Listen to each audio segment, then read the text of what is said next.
तो चलिए हम लोग शुरुआत करते हैं आज की क्लास। ठीक है।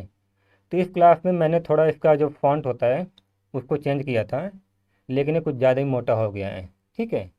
खैर आज की क्लास में ऐसा ही रहेगा, मैं अगली वाली वीडियो में इसको चेंज कर दूंगा। ठीक है। तो चलिए शुरुआत करते हैं।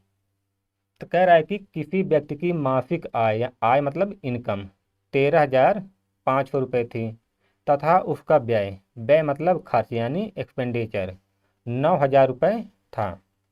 कह रहा है कि अगले वर्ष उसकी आय यानी इनकम 14% बढ़ गई तथा उसका व्यय भी 7% बढ़ गया। तो उसकी बचत प्रतिशत वृद्धि थी।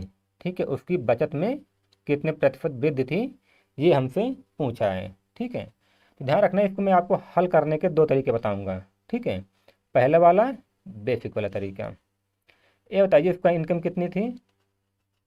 इनकम 13,500। ठीक है। और खर्च कितना था यानी एक्सपेंडिचर वो था 9,000 रुपये। ये बताइए सेविंग कितनी हो जाएंगी। तो सेविंग हो जाएगा 4,500 रुपये। ठीक है। लेकिन कह रहा है कि अगले साल उसकी आय यानी इनकम 14% बढ़ गई, यानी 13,500 का 14% बढ़ गया। तो 13,500 का 14% हम लोग निकाल लेते हैं। ठीक है।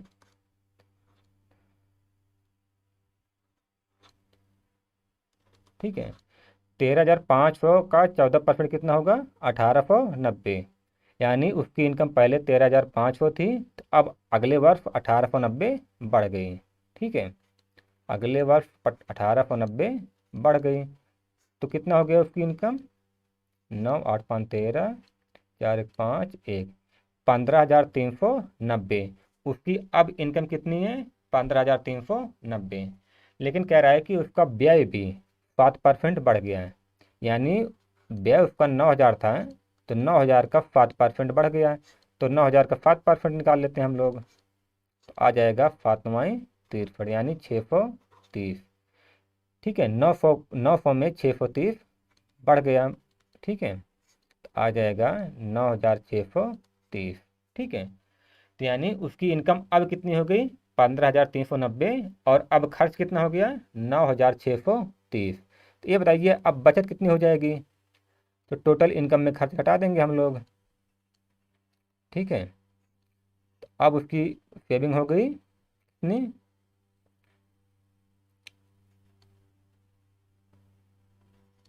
अब उसकी सेविंग हो गई 5,760। ठीक है। पहले बचा रहा था 4,500, अब बचा रहा है 5,760 रुपये। तो पहले से कितना ज़्यादा बचा रहा है ये हम लोग निकाल लेते हैं। ठीक है। तो इसमें से इसको माइनस कर देंगे। ठीक है। 0, 6, यानी पहले से वो अब 1,260 रुपये ज़्यादा बचा रहा है। ठीक है। पहले से 1,260 रुपये ज़्यादा बचा रहा है। ठीक है। लेकिन उसने कहा है कि उसकी बचत प्रतिशत वृद्धि थी। ठीक है। पहले से तो 1,260 रुपये ज़्यादा बचा रहा है, लेकिन कह रहा है कि इसको परसेंट में निकालिए। ठीक है। यानी परसेंट में कितने प्रतिशत की वृद्धि हुई, यानी 1,260 को हम लोग 4,500 का परसेंट निकालेंगे तो कितना आ जाएगा, 0, 0, 5×9 = 45, 5×2 = 10, 5×5 = 10, 9×2 = 18, 9×8 = 72। ठीक है। 28%। यानी उसके बचत में कितने परसेंट की वृद्धि हुई, 28% की। ठीक है। तो ये तो है हम लोग का बेसिक। ठीक है। ध्यान रखना, ये बस इतनी कैलकुलेशन आप लोग को इसलिए दिख रही है क्योंकि मैं आप लोग को एकदम डिटेल में हर स्टेप बता रहा हूँ। बाकी आप लोग प्रैक्टिस करेंगे तो ये सिर्फ 2-3 लाइन में हो जाएगा। ठीक है। बाकी मैं इसका एक दूसरा तरीका भी आप लोग को बता रहा हूँ। ठीक है। लेकिन उसके लिए मुझे गायब होना पड़ेगा, तो मैं गायब हो जाता हूँ। ठीक है। चलिए देखिए इसका दूसरा तरीका क्या है। देखिए उसकी इनकम कितनी थी, 13,500। खर्च कितना था, 9,000। तो बचत कितना हो जाएगा, 4,500। तो आप लोग अगर ध्यान से देखेंगे तो 45, 90, 135 ये कट रहा है कितने पे? 45 पे। 45 इक्कम 45 100 आ गया। 45 दूना 90, 200 आ गया। और 45 तियाँ 135। ठीक है, देखिए उसकी इनकम कितनी हो गई? 300, खर्च 200, और बचत कितनी? बचत 100 रुपये। ठीक है, तो इससे थोड़ा सा आसान हो जाएगा कैलकुलेशन। ठीक है, बाकी तरीका वही है। तो कह रहा है कि उसके आय में 14% की वृद्धि हुई। तो 300 का 14% कितना हो जाएगा? 14 तिरिक 42। ठीक है, और उसके व्यय में 7% की वृद्धि हुई। तो 200 का 7% कितना हो जाएगा? 7 दूनी 14। तो अब उसकी इनकम कितनी हो गई? 342, और खर्च कितना हो गया? 214। तो बचत कितनी हो जाएगी? 342 में से 214 घटाएंगे तो कितना आ जाएगा? 128। ठीक है, पहले उसकी बचत 100 थी, अब हो गया है 128, यानी 100 में कितने की वृद्धि? 28 की। ठीक है, तो यहाँ हम लोग को परसेंट निकालने की ज़रूरत नहीं है, क्योंकि वृद्धि 100 की तुलना में हो रहा है, तो हम लोग डायरेक्ट कह सकते हैं कि 28% की वृद्धि हुई। ठीक है, तो ये हम लोग का दूसरा तरीका है। ध्यान रखना ये वाला तरीका है, यही वाला तरीका है, बस थोड़ा सा हम लोगों ने इसको पहले ही काट दिया है। ठीक है, और ये तभी संभव है जब परसेंट में पूछा हो। ठीक है, जब परसेंट में पूछा हो तभी ऐसा होगा। ठीक है, तो चलिए हम लोग देखते हैं अब अगला वाला सवाल। ठीक है,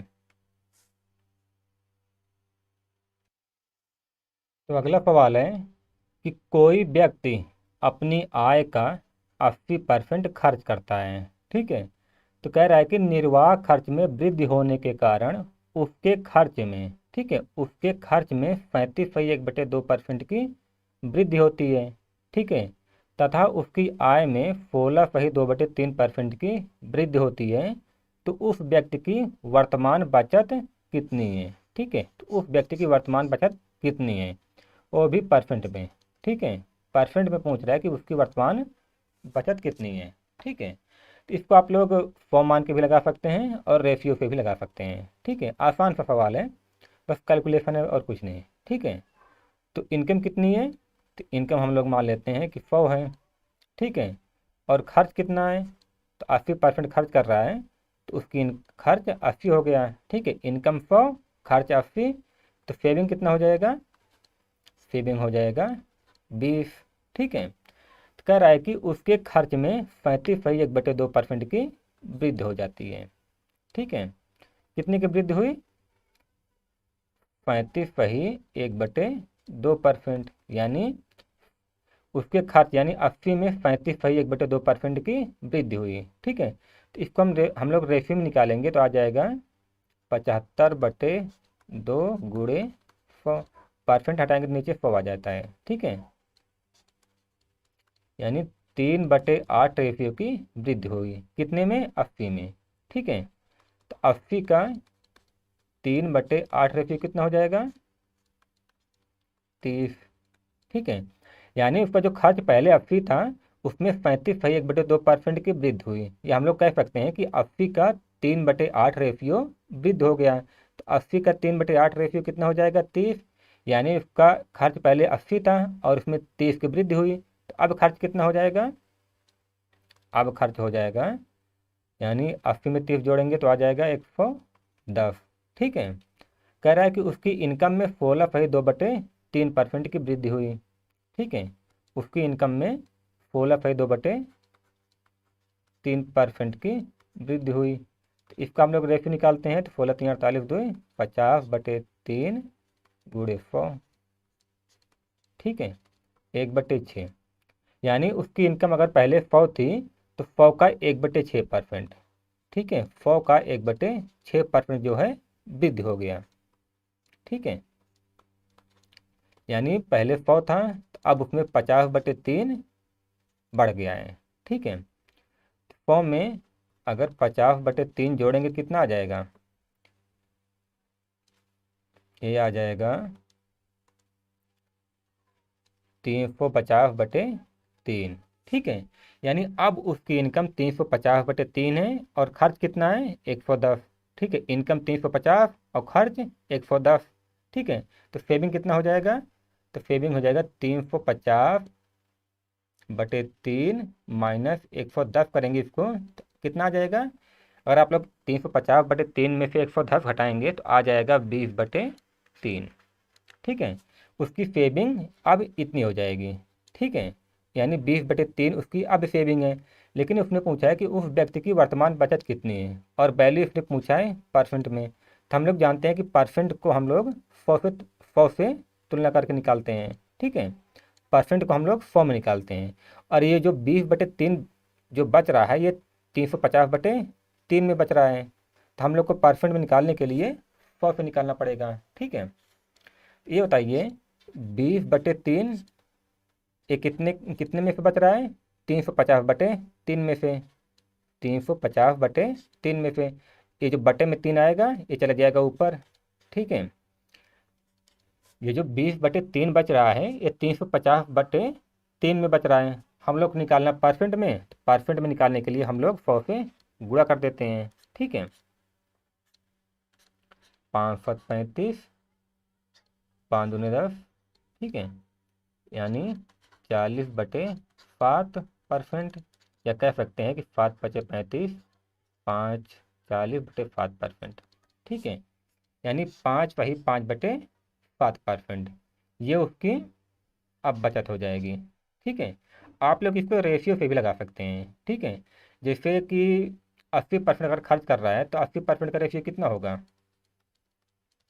कितना हो जाएगा? 4/5 हो जाएगा। तो इनकम मान लीजिए 5 और खर्च 4, तो सेविंग कितना हो जाएगा? 1 हो जाएगा। तो ऐसे लगाएंगे तब भी आ जाएगा। ठीक है, तो चलिए बढ़ते हैं हम लोग अगले सवाल की तरफ। तो अगला सवाल है, रमन अपनी आय का 80% व्यय कर देता है। यदि उसकी आय में 25% की वृद्धि होती है तथा उसके व्यय में 10% की वृद्धि होती है तो उसकी बचत में कितने प्रतिशत की वृद्धि होगी? ध्यान रखना इस सवाल में क्या पूछ रहा है, आप लोग इसको हमेशा ध्यान में रखिए। ठीक है, सवाल में जो पूछ रहा है उसको माइंड में हमेशा रखिए। ठीक है, तो आपकी बात पूछ रहा है कि बचत में कितने प्रतिशत की वृद्धि हुई, यानी जो उसकी बचत पहले थी। ठीक है, और उसकी अब जो बचत है वो यानी पहले वाली बचत में कितने प्रतिशत की वृद्धि हुई। ठीक है, चलिए आसान सा सवाल है। अगर उसकी इनकम 100 है, ठीक है, उसकी इनकम माना 100 है, तो खर्च कितना है? 80% खर्च कर दे रहा है, तो यानी 80 का खर्च कर दे रहा है। उसकी इनकम कितनी है? 100, खर्च कितना कर रहा है? 80, तो बचा कितना रहा है? 20। ठीक है, तो कह रहा है कि आय में 25% की वृद्धि हुई। पहले इनकम 100 थी तो 25% की वृद्धि हुई तो कितना हो जाएगा? 125। ठीक है, कह रहा है कि व्यय यानी खर्च में 10% की वृद्धि हुई है। ठीक है, खर्च में कितने परसेंट की वृद्धि हो रही है? 10% की। तो 80 का 10% कितना होगा? 8 हो जाएगा। ठीक है, 80 का 10% 8 होगा। तो अब खर्च कितना हो जा रहा है? 88। अब बचत, अब उसकी इनकम 125 है और खर्च 88 है, तो सेविंग कितना हो जाएगा? तो 125 में आप 88 घटाएंगे तो कितना आ जाएगा? 25 12 35। ठीक है, अब उसकी बचत कितनी है? 37। पहले कितनी थी? 20। ये बताइए अब कितना ज़्यादा बच रहा है? पहले 20 बचा रहा था, अब 37, तो अब 17 रुपये ज़्यादा बचा रहा है। ठीक है, अब 17 रुपये ज़्यादा बचा रहा है। लेकिन कह रहा है कि बचत में कितने प्रतिशत की वृद्धि हुई। ये बताइए, पहले 20 बचा रहा था अब 37, यानी 17 रुपये 20 रुपये में ज़्यादा बचा रहा है। ठीक है, पहले 20 बचा रहा था अब 35, तो 17 रुपये ज़्यादा बचा रहा है। तो हम लोग इसको परसेंट में निकाल लेते हैं। ठीक है, यानी 17 20 का कितना परसेंट है? तो 20×5 100, 17×5 85। ठीक है, ये वाला हमारा उत्तर सही हो जाएगा। ठीक है, ध्यान रखना है ये जो 17 ज़्यादा बचा रहा है ये 20 इसकी तुलना 20 से हो रही है। ठीक है, पहले वो 20 बचा रहा था अब 35 बचा रहा है, यानी 17 रुपये ज़्यादा बचा रहा है। और ज़्यादा किससे बचा रहा है? 20 से। ठीक है, तो हम लोग 17 को 20 की तुलना में निकाल लेंगे कि 17 जो है 20 का कितने परसेंट है, और परसेंट निकालने के लिए 100 से गुणा करते हैं। ठीक है, आसान सा सवाल है। हम लोग देखते हैं अगला वाला सवाल। तो चलिए, कह रहा है कि राम ने 6 काली और एक सफ़ेद बॉल खरीदी। ठीक है, काली बॉल की कीमत सफ़ेद बॉल की कीमत का 5/2 है। ठीक है, फिर आगे कह रहा है कि बिल बनाते समय क्लर्क ने गलती से काली बॉल और सफ़ेद बालों की संख्याओं को बदल दिया। ठीक है, संख्याओं को बदल दिया। कह रहा है कि इसकी वजह से बिल जो है 45% बढ़ गया। तो यक्स का मान ज्ञात करिए। ठीक है, आसान सा सवाल है, बस आप लोग एक बार समझिए। ये बताइए ब्लैक बॉल कितना था, पहली सिचुएशन।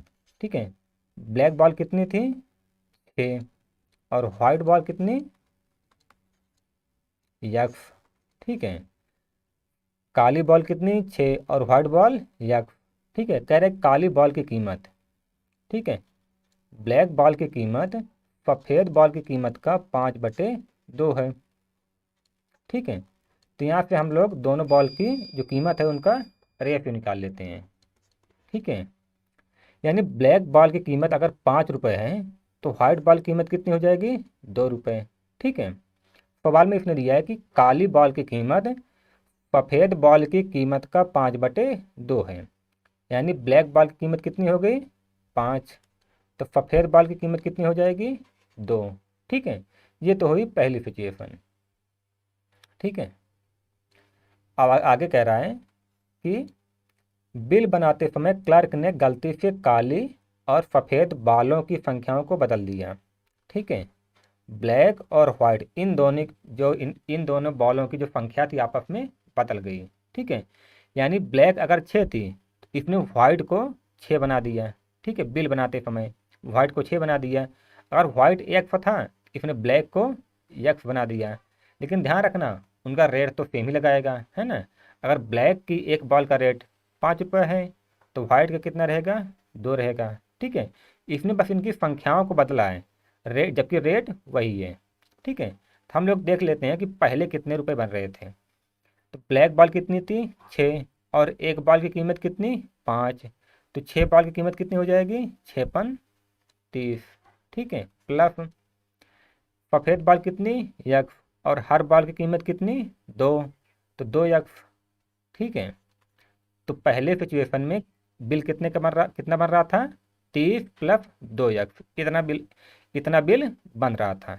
लेकिन जब उसने इनकी संख्याओं को आपस में चेंज कर दिया तब बिल कितना बन रहा है, तो अब ब्लैक बॉल कितनी है, यक्स, और हर एक बॉल की कीमत कितनी, 5, तो कितने रुपए हो गए, 5 यक्स, प्लस वाइट बॉल कितनी है, 6, और हर बॉल की कीमत कितनी, 2, तो कितने रुपए, 12। ठीक है, तो बस हम लोग इसका रेशियो निकालेंगे।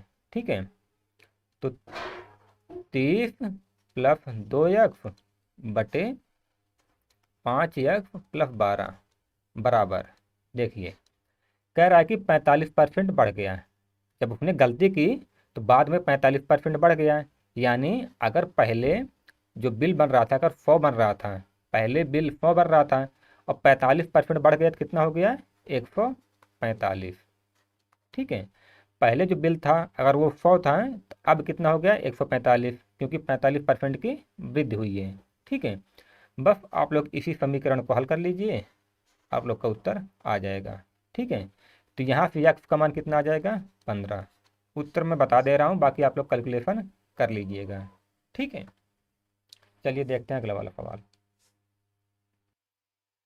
तो ये सवाल एकदम आसान सा सवाल है, इसका उत्तर 3 हो जाएगा, 3 ईयर। ठीक है, आसान है लेकिन आप लोग एक बार इसको ज़रूर हल करिए। ठीक है, एक बार हल कर लेंगे ना तो इस सवाल को आप लोग को हल करने की ज़रूरत नहीं पड़ेगी। बस अगर आप लोग को क्यूब याद रहेंगे तो आप लोग देखते ही इसका उत्तर लगा देंगे।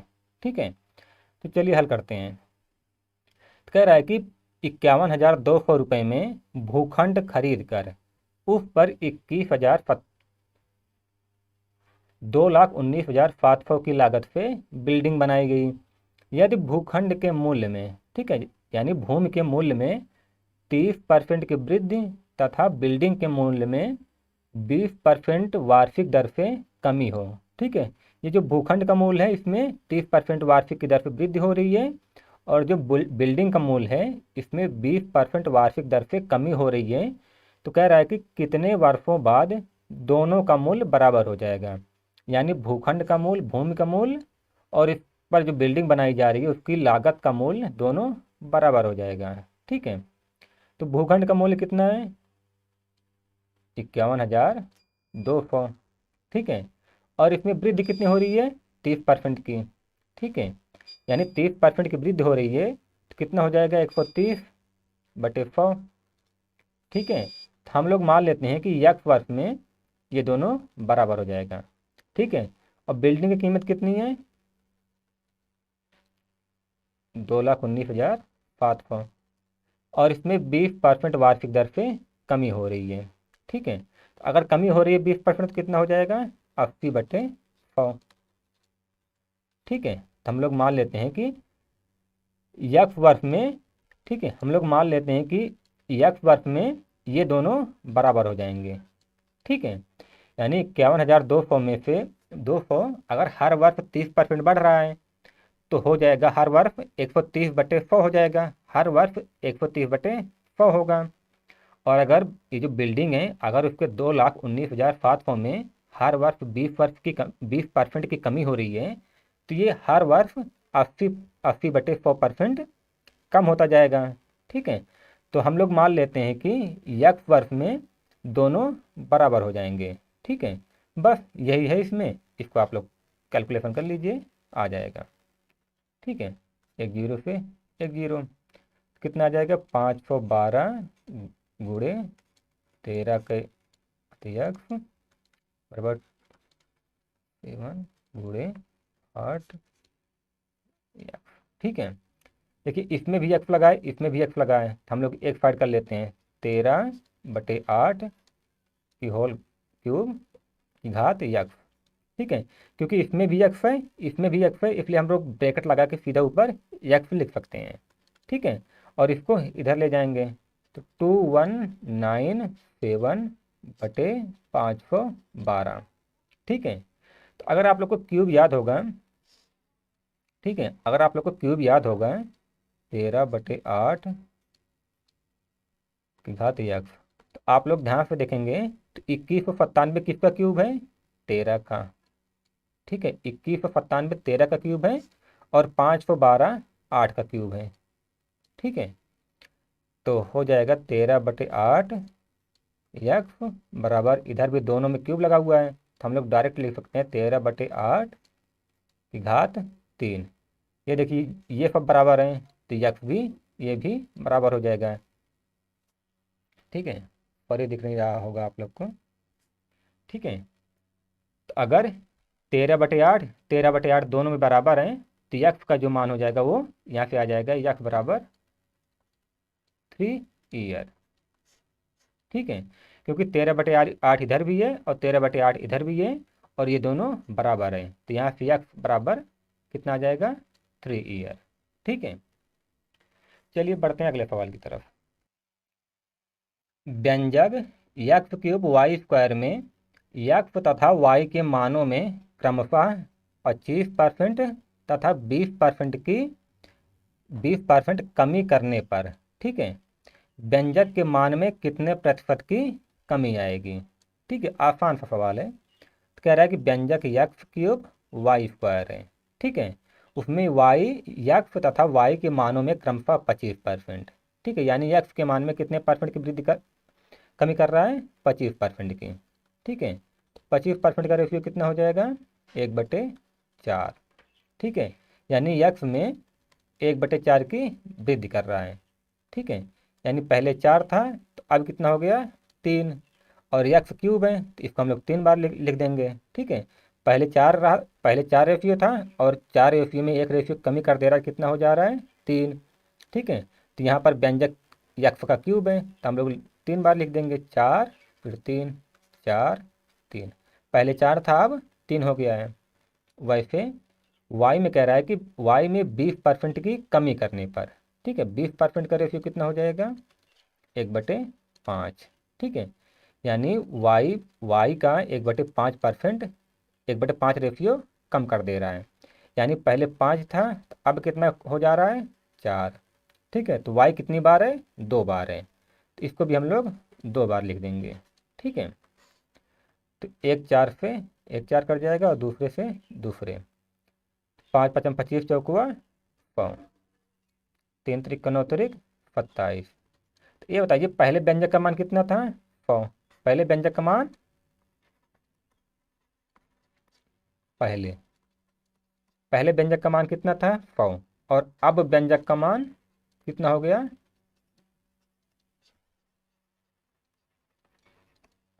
27 हो गया। ठीक है, पहले व्यंजक का मान 100 आ रहा था, ठीक है, अब कितना आ रहा है, 27। तो कितने परसेंट कमी हो रही है, 100 में 27 घटाएंगे तो आ जाएगा 73%। ठीक है, व्यंजक के मान में 73% की कमी आ जा रही है। ठीक है, तो आसान सा सवाल है, कुछ है नहीं इसमें। ठीक है, तो चलिए बढ़ते हैं हम लोग अगले सवाल की तरफ। तो अगला सवाल है, कह रहा है कि सेल्फ बी में जितनी पुस्तकें हैं, सेल्फ ए में उसकी 4/5 पुस्तकें हैं। ठीक है, यानी सेल्फ ए में सेल्फ बी की 4/5 पुस्तकें हैं। तो आगे कह रहा है कि यदि यदि ए की 25% पुस्तकें पुस्तकें बी में अंतरित कर दी जाएं, और फिर बी से 25% पुस्तकें ए में अंतरित कर दी जाएं, तो ए में पुस्तकों की कुल संख्या का कितने प्रतिशत होगा। ठीक है, आसान सा सवाल है, यानी सेल्फ ए और सेल्फ बी। कह रहा है कि सेल्फ ए में उसकी 4/5 है, यानी अगर बी में 100 पुस्तकें हैं। ठीक है, अगर बी में 100 पुस्तकें हैं तो ए में कितनी हो जाएंगी, बी की 4/5, तो बी में कितना है, 100, तो 100 का 4/5 यानी 80। यानी अगर बी में हम लोग मान लेते हैं कि 100 पुस्तकें हैं, तो ए में कितने हो जाएंगे, 80 हो जाएंगी। ठीक है, तो कह रहा है कि यदि ए की 25% पुस्तकें बी में डाल दी जाएं, ठीक है, यानी 80 का 25%, 80 का 25% कितना होगा, 25 चौका 100, 20। ठीक है, कह रहा है कि ए से 20 पुस्तकें बी में डाल दी जाए, तो यहाँ तो 20 माइनस हो जाएगा और यहाँ पर 20 प्लस हो जाएगा, तो यहाँ कितना बचेगा, 60, और यहाँ पर कितना हो जाएगा, 120। ठीक है, अब आगे कह रहा है कि फिर बी से 25% पुस्तकें ए में अंतरित कर दी जाए, यानी अब जो बी में हो गया 120, 120 का 25% ए में रख दिया जाए। ठीक है, तो 120 का 25% कितना होगा, हो जाएगा 30। ठीक है, तो यानी कि अब यहाँ तो -30 हो जाएगा और यहाँ पर 30 प्लस हो जाएगा। ठीक है, तो सेल्फ ए में अब कितनी पुस्तकें हो जाएंगी, 90, और सेल्फ बी में कितनी पुस्तकें हो जाएंगी, यहाँ पर 30 माइनस हो रहा है, यहाँ पर प्लस हो रहा है, तो यहाँ भी 90 पुस्तकें हो जाएंगी। तो अब सेल्फ ए में भी 90 पुस्तकें हैं और सेल्फ बी में भी 90 पुस्तकें हैं। तो कह रहा है कि ए में पुस्तकों की कुल संख्या का कितने प्रतिशत होगा। ठीक है, तो टोटल पुस्तक कितनी है, तो ए में 90 है और बी में भी 90 है, तो टोटल पुस्तक कितना हो जाएगा, 180। कह रहा है कि ए में पुस्तकों की कुल संख्या का कितने प्रतिशत होगा, तो ए में कितनी पुस्तक है, 90, और टोटल पुस्तक 180, तो 90 180 का कितना हो जाएगा, 50%। ठीक है, तो यही हमारा उत्तर हो जाएगा। ठीक है, तो चलिए बढ़ते हैं हम लोग अगले सवाल की तरफ। तो अगला सवाल है, किसी नगर की कुल आबादी 2,40,000 है। ठीक है, जिसमें से 1,32,000 पुरुष हैं। ठीक है, तो आगे कह रहा है कि 100 प्रत्येक, यानी प्रत्येक 100 पुरुषों में से 90 पढ़े लिखे हैं। ठीक है, प्रत्येक 100 पुरुषों में से 90 पढ़े लिखे हैं। ठीक है, तो लेकिन कह रहा है आगे, लेकिन कुल आबादी के 64% लोग ही पढ़े लिखे हैं। ठीक है, तो कह रहा है कि स्त्रियों की संख्या का प्रतिशत बताइए जो पढ़ लिख सकती हैं। ठीक है, तो बस इसमें भी कैलकुलेशन है, और हाँ यहाँ पर हम लोग डायरेक्ट कह सकते हैं कि जितने भी पुरुष हैं उसके 90% पढ़े लिखे हैं। ठीक है, क्योंकि यहाँ पर इसने वैल्यू दिया हुआ है सीधा 100 में से। ठीक है, तो चलिए हम लोग हल करते हैं इसको। तो ये बताइए आबादी कुल कितनी है, 2,40,000। ठीक है, तो मेल कितने हैं? मेल हैं 1,32,000। तो फीमेल कितने हो जाएंगे? फीमेल हो जाएंगी 2,40,000 में से हम लोग 1,32,000 घटाएंगे तो कितना आ जाएगा? 1,08,000। ठीक है, इतनी संख्या हो जाएगी फीमेल की। ठीक है, तो हम लोग यहाँ से थोड़ा सा रेशियो निकाल लेते हैं। ठीक है, 3 जीरो से 3 जीरो, और यहाँ से अगर रेशियो निकालेंगे तो आ जाएगा 11/9। यानी पुरुष और स्त्री इन दोनों का रेशियो कितना है? 11 और 9 का। ठीक है, तो हम लोग कैलकुलेशन थोड़ा आसान करने के लिए, क्योंकि इसने परसेंट में पूछा है, तो हम लोग मान लेते हैं कि मेल जो है 110 थे और फीमेल कितने? 90। ठीक है, मेल अगर 110 थे तो फीमेल कितने? 90। तो टोटल आबादी कितनी हो जाएगी? टोटल आबादी हो जाएगी 200। ठीक है, मेल अगर 110 हैं तो फीमेल 90। हमने फिर इसमें इसमें भी और इसमें भी जीरो से गुणा किया है। ठीक है, मेल हो जाएगा 100, सॉरी जीरो से नहीं 10 से। ठीक है, तो मेल हो जाएगा 110 और फीमेल 90, और टोटल आबादी कितनी हो जाएगी? 200। तो कह रहा है कि प्रत्येक 100 पुरुषों में से 90 पढ़े लिखे हैं। ठीक है, तो यानी हम लोग सीधा कह सकते हैं कि 110 का 90% पुरुष पढ़े लिखे हैं।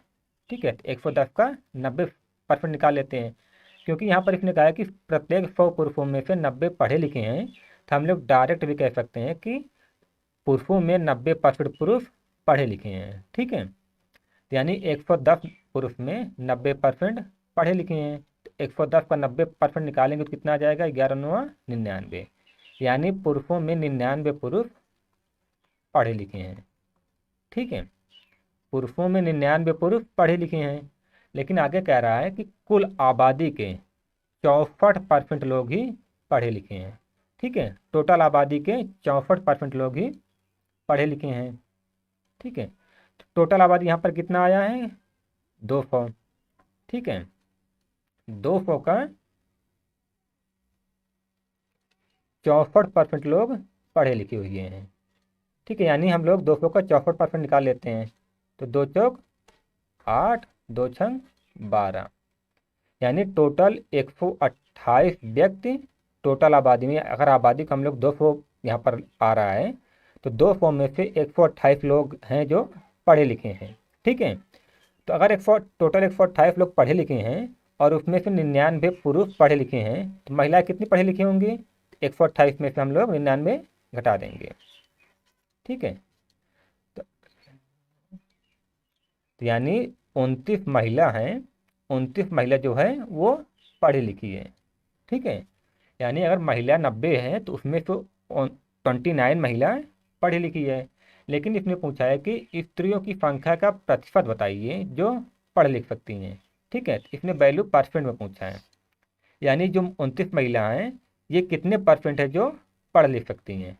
तो 29 को हम लोग परसेंट में निकाल लेते हैं, यानी 29/90 गुणे 100। ठीक है, यहाँ पे 290/9 निकालेंगे तो कितना आ जाएगा? 32/2/9%।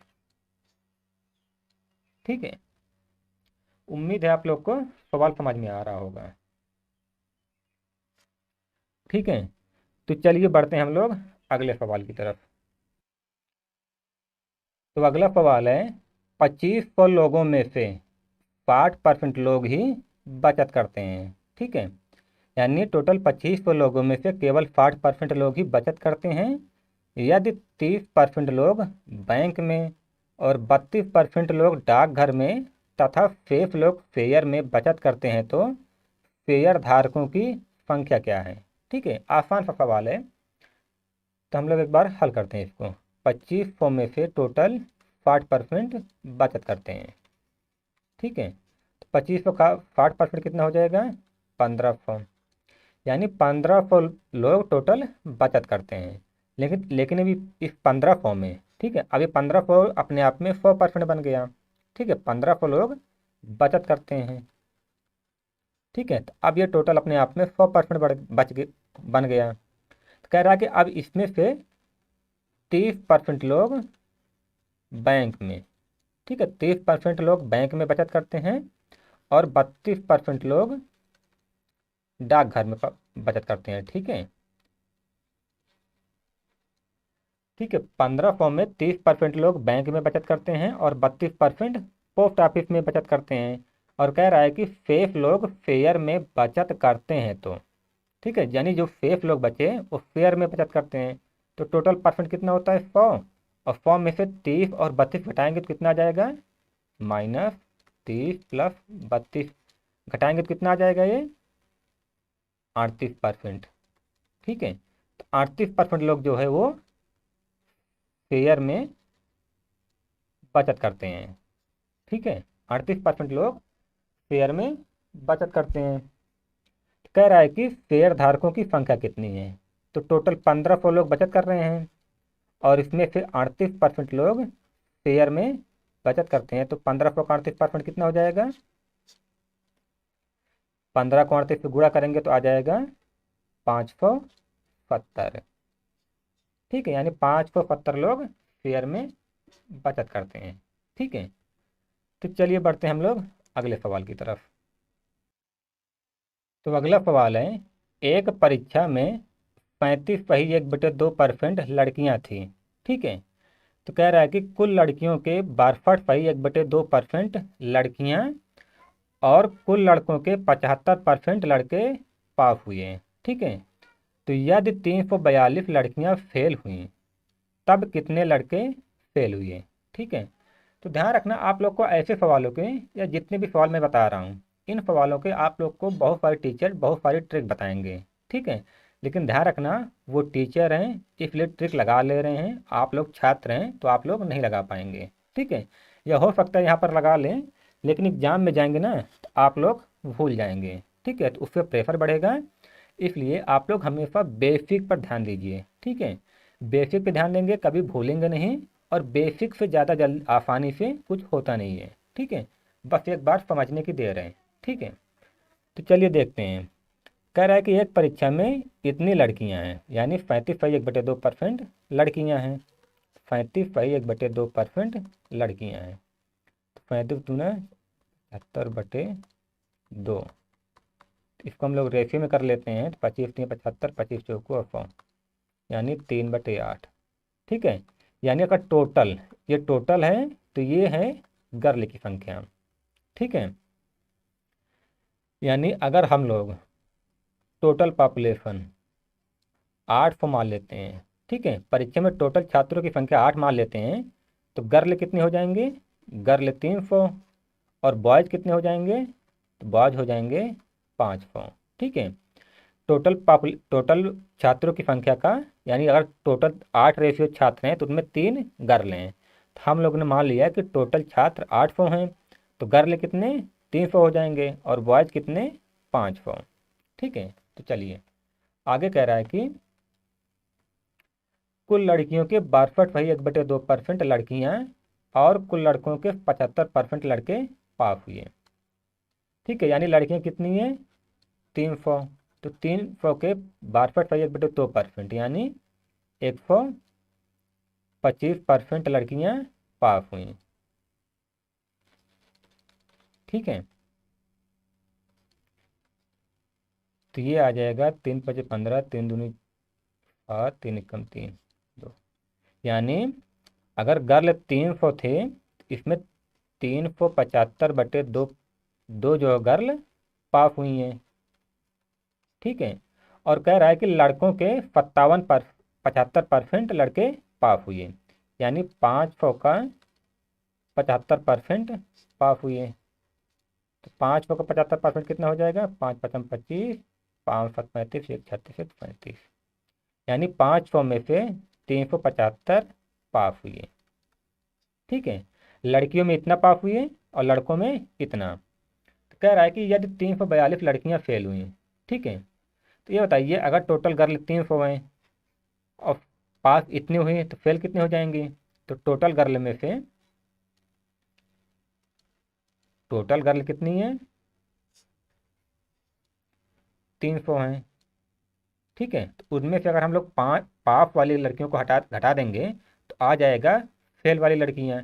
तो टोटल कर ले 300 हैं, और उनमें से 375/2 इतनी लड़कियां पास हैं।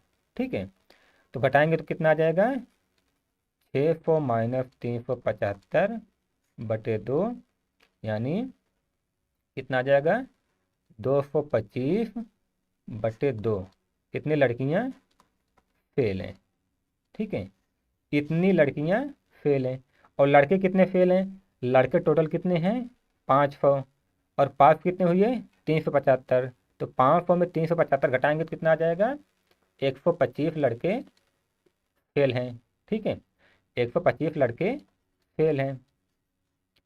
तो ये कह रहा है कि यदि 342 लड़कियां फेल हुई, ठीक है, यदि 342 लड़कियां फेल हुई तब कितने लड़के फेल हुए। तो ध्यान दीजिएगा, देखिए रियल में कितना दिया है, 342 लड़कियां फेल हुई। ठीक है, लेकिन यहाँ पर कितना आ रहा है, 225/2 लड़कियां फेल हुई, यानी 342 लड़कियां किसके बराबर हैं, इसके बराबर हो जाएंगी। यानी 342 किसके बराबर हो जाएगा, 225/2। जो बटे 2 है वो ऊपर चला जाएगा।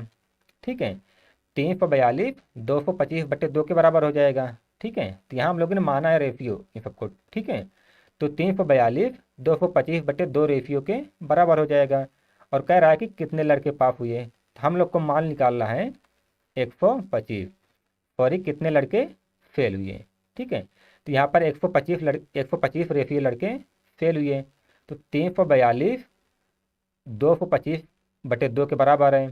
ठीक है, तो हम लोग को निकालना है 125 का मान, तो बस ऐसे मान रख देंगे, हमारा उत्तर आ जाएगा 25 पंचवा 125, 25 नवैया 225, 9 से इसको काट देंगे, 9 तिरिक 27, 9 तिरिक 27, 9 72। तो यहाँ से आ जाएगा 5 दूना 10, यानी 380। ठीक है, यानी 380 लड़के फेल हुए। ठीक है, तो ध्यान रखना इसमें भी बस कैलकुलेशन है, बस इसलिए आप लोग को थोड़ा सा दिक्कत लग रहा होगा। ठीक है, बाकी आप लोग अभ्यास करेंगे तो इसमें भी कुछ नहीं है। ठीक है, आप लोग के पास ज़्यादा से ज़्यादा 2 लाइन में यह सवाल हल हो जाएगा। ठीक है, तो चलिए बढ़ते हैं हम लोग अगले सवाल की तरफ। तो अगला सवाल है, किसी कार्यालय में स्टाफ का 40% महिलाएं हैं। ठीक है, और 70% महिला स्टाफ और 50% पुरुष स्टाफ विवाहित हैं। ठीक है, तो कह रहा है कि कार्यालय में अविवाहित स्टाफ का प्रतिशत क्या है। ठीक है, एकदम आसान सा सवाल है, आप चाहे इसको परसेंट से लगा लीजिए या रेशियो से, कोई दिक्कत नहीं होगी। ठीक है, तो हम लोग मान लेते हैं जो स्टाफ है वो कितना है, 100% या 100 है। ठीक है, आप चाहे जैसे लगाएंगे, एकदम आसान है। ठीक है, टोटल स्टाफ 100 है, 100% है, तो फीमेल कितना है, फीमेल 40% है, और मेल कितने हैं, तो मेल हो जाएंगे 60%। अगर फीमेल 40 है तो मेल 60 हो जाएंगे। तो कह रहा है कि 70% महिला स्टाफ। ठीक है, यानी फीमेल और 40 हैं तो 40 का 70% कितना हो जाएगा, 28। ठीक है, और 50% पुरुष स्टाफ विवाहित हैं, तो 60 का 50% कितना हो जाएगा, 30। ठीक है, विवाहित हैं तो कार्यालय में अविवाहित, ये बताइए महिलाओं में 28 लोग विवाहित हैं और पुरुषों में कितने, 30 लोग। तो टोटल कितने लोग विवाहित हैं, 30 + 28। ठीक है, 3 2 5, यानी 28 लोग, 58 लोग जो है वो विवाहित हैं। ठीक है, तो ध्यान रखना हम लोगों ने स्टाफ 100 माना है। ठीक है, 100 माना है, तो 100 में अगर 58 लोग विवाहित हैं या 58% विवाहित हैं, आप चाहे जो कह लीजिए इसको, अगर 100% में 58% विवाहित हैं तो अविवाहित कितने हो जाएंगे, 100 में से 58 घटा देंगे तो आ जाएगा 42% अविवाहित हैं। ठीक है, आप लोग चाहे इसको रेशियो पे भी लगा लीजिए, आसान सा सवाल है। ठीक है, चलिए बढ़ते हैं अगले सवाल की तरफ। तो अगला सवाल है, एक नगर में 1000 निवासियों में से 60% पुरुष हैं। ठीक है, जिनमें से 20% साक्षर हैं। ठीक है, यानी 60% पुरुषों में से 20% पुरुष साक्षर हैं। ठीक है, तो आगे कह रहा है कि यदि सभी निवासियों में 25% साक्षर हैं तो नगर में कितने प्रतिशत, ठीक है, कितने प्रतिशत महिलाएं साक्षर हैं। ठीक है, यानी नगर में जो महिलाएं हैं वो कितने परसेंट साक्षर हैं। ठीक है, तो यहाँ पर आप लोग चाहे निवासियों की संख्या 1000 मानिए, चाहे 100 मानिए, कुछ भी मानिए, परसेंट में इसने वैल्यू पूछा है तो उत्तर सेम ही आएगा। ठीक है, तो हम लोग मान लेते हैं कि नगर में निवासियों की संख्या कितनी है, टोटल 100 है। ठीक है, तो 100 मानेंगे तो उससे क्या होगा कि जो हमारा उत्तर आएगा वो डायरेक्ट उत्तर हो जाएगा। ठीक है, और कैलकुलेशन भी हमारी आसान हो जाएगी, क्योंकि यहाँ पर इसने परसेंट में पूछा है तो यहाँ पर 1000 की कोई खास ज़रूरत नहीं है। ठीक है, चलिए, तो हम लोगों ने माना कि नगर में टोटल पॉपुलेशन कितनी थी, 100 थी। तो पुरुष कितने हो गए, पुरुष 60%, तो महिलाएं कितनी हो जाएंगी, ठीक है, मेल 60%, महिलाएं कितनी, 40%। ठीक है, तो ये बताइए, कह रहा है कि जिन 60% पुरुष हैं जिनमें से 20% साक्षर हैं, 60 के 20% साक्षर हैं। ठीक है, 60 के 20% साक्षर हैं। इसको थोड़ा सा मिटा दें, नहीं तो आप लोग को दिक्कत होगी। ठीक है, यानी कह रहा है कि 60% पुरुषों में से 20% साक्षर हैं, तो 60 का 20% कितना हो जाएगा, 12। ठीक है, 60 का 20% 12 हो जाएगा। और आगे कह रहा है कि सभी निवासियों में 25% साक्षर हैं। तो हम लोगों ने टोटल निवासी कितना माना था, 100, 100 का 25% साक्षर हैं। ठीक है, तो 100 का 25% कितना हो जाएगा, 25, यानी टोटल टोटल 25 लोग साक्षर हैं। ठीक है, टोटल 25 लोग साक्षर हैं और 12 पुरुष साक्षर हैं। ठीक है, अगर टोटल 25 साक्षर हैं और उनमें भी 12 पुरुष साक्षर हैं तो महिलाएं कितनी साक्षर हो जाएंगी, 13, है ना। टोटल में से पुरुष घटा देंगे तो आ जाएगा महिलाओं की संख्या, यानी 40 में से 13 महिलाएं साक्षर हैं। ठीक है, लेकिन कह रहा है कि कितने प्रतिशत महिलाएं साक्षर हैं, तो इसने पहले परसेंट में वैल्यू पूछा है। ठीक है, तो यानी 40 में से 13 महिलाएं साक्षर हैं, तो यानी 13 40 का कितना परसेंट होगा, यह इसने पूछा है। ठीक है, 2 दूना 4, 2 पंचे 13 पचे 65/2, 2 तिहाई 6, 2 दूना 4, 2 पंचे 10, यानी 32.5% महिलाएं साक्षर हैं। ठीक है, तो ये हमारा उत्तर हो जाएगा। ठीक है, तो आज की क्लास हम लोग यहीं पर ख़त्म करते हैं। आप लोग को अगर पीडीएफ चाहिए तो आप लोग टेलीग्राम चैनल ज्वाइन कर लीजिए। जो टेलीग्राम चैनल है उसका लिंक नीचे डिस्क्रिप्शन में दिया हुआ है। ठीक है, अगर यहाँ से ओपन ना हो रहा हो तो आप लोग को डिस्क्रिप्शन में एक नंबर भी है, 87 65 82 50 23। ठीक है, आप लोग इस नंबर पर व्हाट्सएप करिए, टेलीग्राम करिए, मैं रिप्लाई ज़रूर करूँगा। ठीक है, टाइम मिलेगा तो। अगर आपको कोई भी दिक्कत हो, कुछ भी पूछना हो तो आप लोग इस नंबर पर मैसेज कर सकते हैं। ठीक है, तो आप लोग को क्लास अगर अच्छी लगे तो शेयर करिए, लाइक करिए और कमेंट भी करिए। ठीक है, तो मिलते हैं हम लोग अगली वाली क्लास में, तब तक के लिए नमस्कार।